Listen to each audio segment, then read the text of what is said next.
Pemirsa, tak dipungkiri, pariwisata Bali sangat bergantung dari wisatawan mancanegara. Dalam upaya menyelamatkan pariwisata Bali dari keterpurukan yang sudah terjadi lebih dari 10 bulan, dibukanya keran pariwisata mancanegara menjadi satu-satunya solusi yang diharapkan pelaku pariwisata.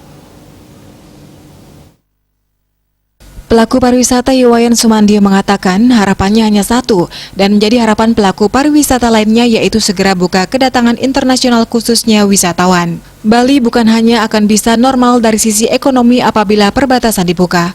Dibukanya pariwisata mancanegara mesti dibarengi dengan pemberlakuan pengawasan yang ketat dalam hal penerapan protokol kesehatan, terutama di semua pintu masuk Bali, baik udara, darat maupun laut. Pihaknya yakin hampir sebagian besar hotel di Bali sudah menjalankan standar prokes yang ketat karena sudah melewati beberapa sertifikasi CHSE, Clean Lines Health, Safety and Environment Sustainability, baik melalui Dinas Pariwisata, Kementerian maupun swasta. Pemerintah daerah diharapkan memberikan prioritas khusus untuk DTW dan komponen pariwisata lainnya, sehingga standar prokes diterapkan dengan baik dan disiplin sebelum perbatasan internasional dibuka. Intinya, Bali harus berani mengambil sikap dan resiko. Jika hanya menunggu dan berharap COVID-19 benar-benar hilang, prosesnya akan sangat lama.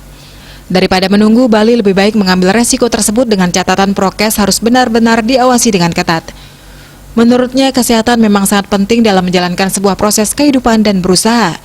Namun apabila kesehatan tidak dibarengi dengan adanya perekonomian yang sehat, mustahil bisa menjaga kesehatan dengan baik. Bisnis Bali melaporkan.